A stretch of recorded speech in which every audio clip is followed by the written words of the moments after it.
Imagine un monde où tu n'as pas besoin de faire confiance à personne pour que tout fonctionne. Pas de banque, pas de notaire, pas d'intermédiaire, juste un système mathématique transparent que personne ne contrôle, mais que tout le monde peut vérifier. C'est exactement ce que propose la blockchain. Et si je vous disais que cette technologie est née dans un contexte de crise économique mondiale, d'une méfiance profonde envers les banques et les gouvernements. Et ce n'est pas un hasard, c'est une réponse. Pour comprendre la blockchain, il faut d'abord comprendre pourquoi elle a été créée. Et pour ça, il faut remonter en 2008. En 2008, le monde assiste à la faillite de Lehman Brothers, la quatrième banque d'investissement américaine. C'est l'élément déclencheur de la pire crise financière depuis 1929. Des millions de personnes perdent leur épargne, leur logement et leur emploi. Et le constat est brutal. Les institutions qui sont censées protéger les citoyens ont failli. À peine 2 mois plus tard, le 31 octobre 2008, un individu ou un groupe d'individus, sous le pseudonyme de Satoshi Nakamoto, publie un document de 9 pages qui va changer la donne.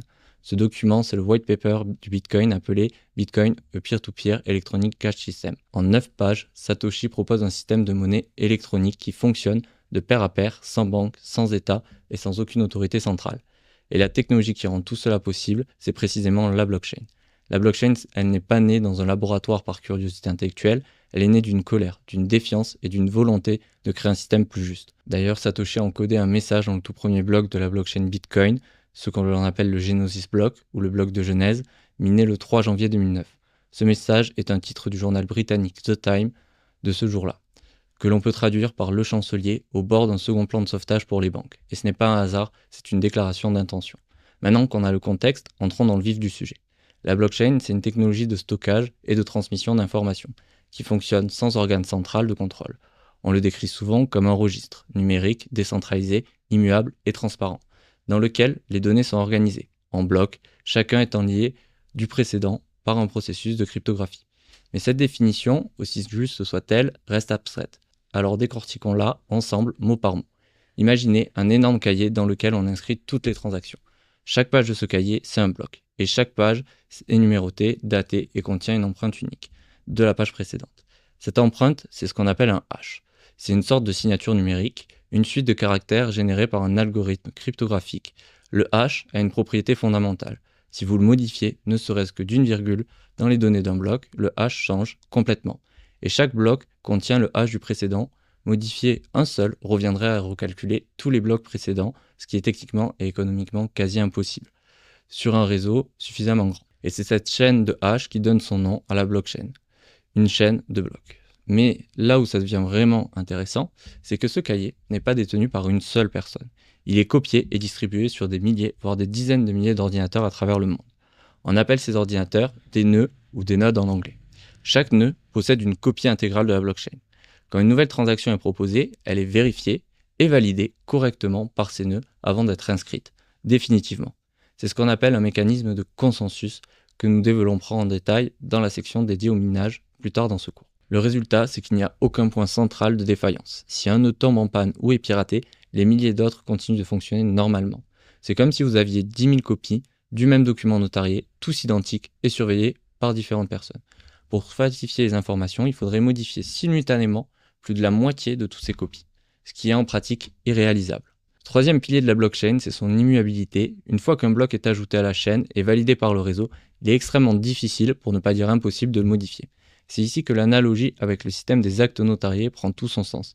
Quand vous achetez un bien immobilier, le notaire enregistre l'acte. Cet acte est conservé, daté et fait foi en cas de litige. La blockchain fait exactement la même chose, mais elle supprime deux éléments. L'aspect humain, c'est-à-dire le notaire lui-même, et l'organe central de contrôle qui serait l'officine notariale. En un sens, la blockchain va même plus loin que le système notarial. Pourquoi ? Parce qu'un acte notarié peut être falsifié si le notaire est corrompu ou si le document est modifié physiquement. Sur une blockchain, cette possibilité est éliminée par les mathématiques eux-mêmes. Le système est contrôlé par des milliers de participants indépendants et une donnée ne peut être altérée une fois validée. Dernier pilier fondamental, la transparence. Sur une blockchain publique, n'importe qui peut consulter l'ensemble des transactions. Vous pouvez depuis votre ordinateur aller sur un explorateur de blockchain et voir en temps réel chaque transaction effectuée sur le réseau, que ce soit Bitcoin ou Ethereum. Bien sûr, certains réseaux, quant à eux, ne sont pas transparents, mais cela reste une minorité. C'est un changement de paradigme considérable. Dans le système financier traditionnel, vos transactions sont invisibles pour les autres, mais visibles par votre banque. Sur la blockchain, c'est l'inverse. Les transactions sont visibles par tous, mais l'identité de l'utilisateur reste pseudonyme. on ne voit pas le nom d'une personne, mais son adresse publique, une suite de caractères alphanumériques. Cela crée un équilibre inédit entre la transparence et la vie privée, même s'il faut souligner que le pseudonymat n'est pas l'anonymat. Des techniques d'analyse de blockchain, ce que l'on appelle les chain analysts, permettent dans certains cas de remonter à l'identité réelle d'un utilisateur. Don't trust, verify. Cette phrase, c'est le mantra de la communauté blockchain et elle résume à elle seule la philosophie de cette technologie. La blockchain, elle repose sur un modèle que l'on appelle trustless, c'est-à-dire sans confiance nécessaire. Attention, cela ne veut pas dire que le système n'est pas fiable, cela veut dire que vous n'avez pas besoin de faire confiance à un tiers pour que le système fonctionne. La confiance est remplacée par la vérification mathématique. C'est fondamentalement différent du système actuel. Quand vous faites un virement bancaire, vous faites confiance à votre banque pour exécuter les transactions correctement, pour ne pas perdre votre argent, pour ne pas être piraté. Sur une blockchain, cette confiance n'est plus nécessaire. Le protocole garantit mathématiquement que la transaction sera exécutée selon les règles prédéfinies. Et ce modèle de confiance arrive dans un contexte sociétal bien précis. La méfiance envers les institutions est de plus en plus marquée. Attention, l'idée ici n'est pas de dire qu'il ne faut pas faire confiance aux institutions, c'est simplement de constater une tendance de fond. Une partie croissante de la population éprouve une défiance vis-à-vis du système. Les raisons sont multiples, la crise de 2008 qui a révélé des dysfonctionnements profonds du système bancaire, les politiques de création monétaire massive, ce qu'on appelle la quantitative easing, qui ont alimenté l'inflation et érodé le pouvoir d'achat dans de nombreux pays, les scandales de manipulation des marchés, comme celui de Libor en 2012, ont ajouté aussi de l'huile sur le feu. Et plus récemment, les décisions économiques unilatérales, comme l'exemple des tarifs douaniers de Trump et la réaction en chaîne des marchés, qui montrent que cette instabilité n'appartient pas au passé. Cette évolution sociétale a favorisé l'émergence de la blockchain en tant qu'alternative, notamment dans le domaine financier. Mais je veux insister sur un point, c'est que cette méfiance, soit fondée ou non, le résultat est le même. Il y a une demande pour un système alternatif, et la blockchain y répond. Prenons un instant de recul. Ce phénomène n'est pas nouveau. L'histoire des actifs refuges nous montre que face à des crises, les investisseurs cherchent des solutions leur permettant de sécuriser leur capital hors du système traditionnel. L'or, par exemple, joue ce rôle depuis des siècles. Depuis l'Antiquité, l'or est considéré comme une valeur, refuge ultime. Pourquoi ? Parce qu'il est rare, il est durable et ne dépend d'aucune autorité pour avoir de la valeur. Aujourd'hui, le Bitcoin est présenté par certains comme un or numérique et la comparaison n'est pas dénuée de sens. Premièrement, la rareté. L'offre du Bitcoin est limitée à 21 millions d'unités par le protocole lui-même. Ce chiffre est gravé dans le code et en réalité, le nombre de Bitcoins disponibles est même inférieur, car on estime qu'environ 3 à 4 millions de Bitcoins sont définitivement perdus, soit que les clés privées ont été égarées, soit parce que les portefeuilles sont inaccessibles. Le cas le plus célèbre est celui de James Howells, un informaticien britannique qui a accidentellement jeté son disque dur contenant 7500 bitcoins dans une décharge au Pays de Galles en 2013. Au cours actuel, cela représente plusieurs centaines de millions d'euros irrécupérables. Deuxièmement, l'absence de contrôle centralisé. Personne ne peut décider de créer plus de bitcoins. Contrairement à une banque centrale qui peut imprimer de la monnaie, le protocole Bitcoin est inflexible sur ce point. Mais la dernière question demeure, et elle est légitime. Bitcoin et la blockchain sont-ils réellement une alternative durable ou une simple nouvelle classe d'actifs spéculatifs ?